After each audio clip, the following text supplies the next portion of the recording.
Hey, you, be careful. There's spoilers ahead.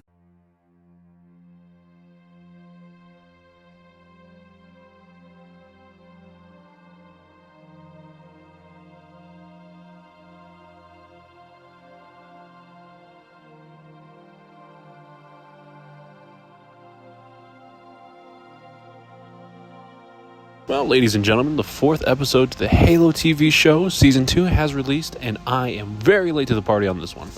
Let me just say, though, that this episode was definitely a doozy on how I feel about the show. And obviously, if you couldn't tell at the beginning, there is a spoiler warning here on forward, because there's going to be lots of spoilers. I also want you guys to know that I'm currently using my iPhone voice memos to get all my vocals through for this. I've been at work so much I haven't had time to work on it, so might as well work on the video while I'm at work. So I do apologize if it sounds a little different than it usually does. Honestly, given the fact I'm the only one at work at the current moment while recording this, I have a little bit more space to speak more freely and be more of my voice. Anyway, let's hop right into this video. The episode starts off exactly where it left off from last week, and I've honestly been waiting on the edge of my seat all week for this episode to release. It starts with the bombing of Reach, and not the kind of bombing I thought. More seems to be a terrorist attack bombing than more of a Covenant attack bombing. Because as watching it, I realized that they've just snuck in and pretty much planted bombs everywhere within the city without being seen. Of course, later you find out that there's a bunch of camoed elites, and I find it really cool in that scene where you see them, that Chief gets on it immediately. Armor, no armor, he goes to tackle this thing down. Like, he goes hand to hand just to obliterate this elite, and he breaks the elite's mandibles in the process, and it's visually spectacular. I enjoy watching the fighting scenes no matter what. It's just the Halo guy inside of me. It makes me feel good. It makes me tingle a little bit. Oh, also, side note, this is currently Tuesday morning at 6:30 in the morning. My recollection of this episode is going to be a little spotty. I wish I could rewatch it, but I kind of really don't want to. Anyway, after he completely manhandles the shit out of that elite, him and Corporal Perez try to find a way to survive and escape as best they can, and they eventually find this one, what I would call a museum, with a bunch of 20th century items, with the lady just chilling there, and they had an axe. And it's weird to think, it's not too weird to think that they don't have axes in the 25th century. And while I'm watching this, I completely forgot that for this episode they were doing multiple one takes where they just have one camera angle and they just follow things around. And honestly, it was pretty good in my opinion. Not 1917 good. I don't know other movies that have that one shot take, quote unquote one shot. There's cuts, but it was a little obvious. Other than that, I honestly think what they did was pretty impressive. Eventually, Master Chief and Perez catch up to the others of Silver Team. Not Guy. No idea where Guy's at.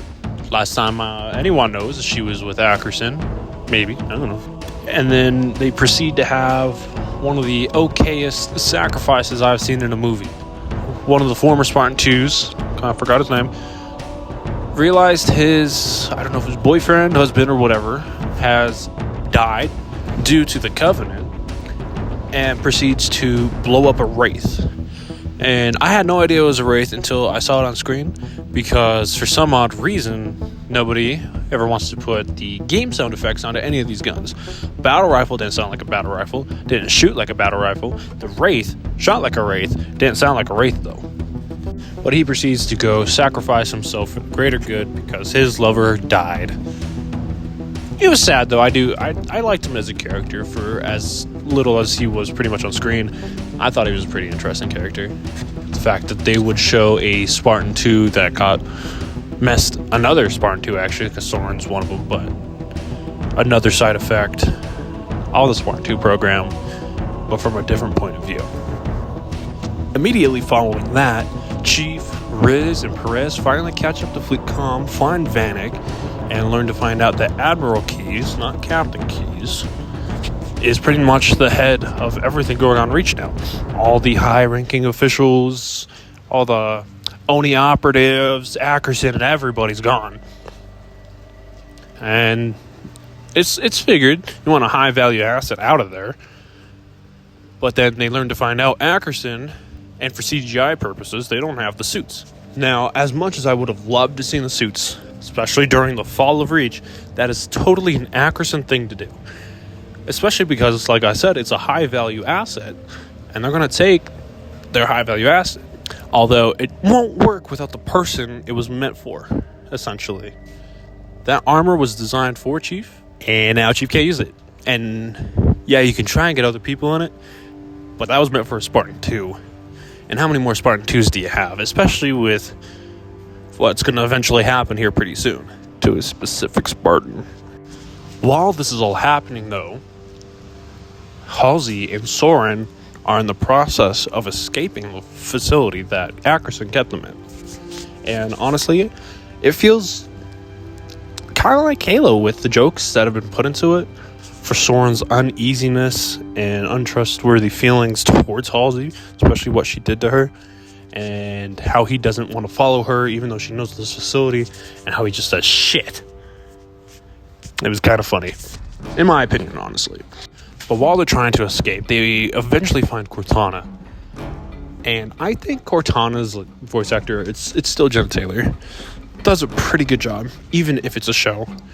Kind of gives that emotion across, especially that you feel the feelings that you felt from Cortana during the games. It's perfect. I love Jenna Taylor.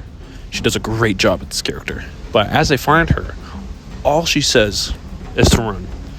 In comes what I believe to be the Arbiter and McKee. And they take Cortana. Not Noble 6, not Chief, McKee, and the Elite. And my favorite thing about this show so far is that Halsey gets bodied twice by an explosion by a door. First right now, and one that eventually comes up later in the episode. But eventually those two escape after Halsey gets bodied, and they catch up with Admiral Keyes. And the tension between all three of them, once Soren, Keyes, and Halsey all get into an elevator together, is hilarious. It's the tension between everything, between Soren being a former Spartan 2, Halsey being a former lover of Keyes, and the fact that Soren makes a joke just to get a room because he can feel the tension between everyone too. It's hilarious. I will say my second favorite part of this episode was for sure Admiral Keyes' speech. It really is motivational and made me want to take my pants off and just let him do whatever he wants to do to me. That man I would die for. I would have him as my admiral. It was definitely good world building, especially given the fact that he stated, like, if you guys stand now, none of you will pretty much make it home. You're going, like, he says you guys are pretty much going to die. But he still believes in all of you to fight for your home. Anyway, back to the elevator scene. They get out there and they're trying to escort all the civilians onto ships so they can escape. Because the civilians go first, obviously. And in the process of doing so, Soren gets a feeling that there's something wrong. And apparently on the side of the building, climbing up, is a bunch of jackals. And tell me why they just look like dinosaurs. I know they're lizards. I know they're birds. The two go together. But the design looked a lot different. Unless those were the skirmishers for this season. And I can't complain. I mean, I love the CGI. But if those were the jackals, it kind of threw me off. And it seems to throw a lot of people off. Now, while Keyes and Perez are on the ship trying to get every civilian on so they can escape, he realizes that the fuel lines are still connected. So he goes out there, because he won't let Perez go out there, to disconnect them. And in the process of doing so, he's surrounded by all these jackals. And obviously his first thought is, I'm going to blow this bitch up. And that's exactly what he does. Obviously Halsey's crying because her lover's dying. Quote-unquote lover. And gets bodied by another explosion. And I was laughing. It was hilarious. As that happens, Chief and everyone get up to that hangar right as it explodes. And they have about 2 minutes, not even, like 30 seconds, to think about what just happened. And thankfully, Perez got out. She's safe with all the civilians. And now there's more Covenant coming. And as they're fighting all the Covenant, it pans to McKee and the leader elite. I don't remember his name, but I'm assuming I'm just gonna call him the Arbiter if that's what's gonna happen. Because if you're gonna kill Keyes off, that's got to be the Arbiter. If you're gonna change things up, it just makes sense. He comes out, they start fighting, and eventually Chief and the elite go to duel each other. Then out of nowhere, another elite third parties, and honestly, I see one of the best scenes I've seen in the show at all, when that elite cuts off the third party, and his head just dangles there because he has no honor. And I thought that was so sick.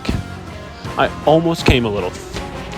But since Chief got third party, he's down and out, not dead, even though he just took a plasma shot to the chest. And so Vanek proceeds to shoot the elite with a kneeler. And to his surprise, it didn't go as planned. The elite proceeds to take out the kneeler shard, put it into Vanek, and blow his chest up. One needle without armor can kill a human, or at least a Spartan. But I do like how in season 1 they had a guy just completely get misted because of it. And honestly, I'm seeing a lot of people complain like, oh, I should have misted him too. That was one needle. The other one was like 4 or 5. And this guy was also a Marine, not a Spartan. Eventually, McKee, the Arbiter, everyone just runs away because McKee said so. And that's pretty much the end of the show until next Thursday. And I'm honestly curious to see how this next one goes. Anyway, thank you guys so much for watching this one. I know it's a little late to the party. Like I said, I've just been super busy and haven't been able to edit a Halo video. I did just put up an Amnesia video and a couple of Helldivers videos. And the Helldivers is just some quick ones because I thought it'd be pretty cool to post it to some Halo music for what I had. I got like probably 7 hours of footage I got to go through for Helldivers if I wanted to make like a funny moments or whatever. But I got that out, so if you guys want to go watch that, it should be on my channel. I might link it in this one, or I might just link my other Halo stuff. Anyway, thank you guys so much for walking. I'm getting at the end of this video. I'm getting tired. Thank you so much for watching, and don't forget to like and subscribe. It means a whole lot to me. Anyway, bye guys. I dropped 2 samples too. That sucks. Reinforcing. Changing terminal. And my girlfriend just pulled up. God damn.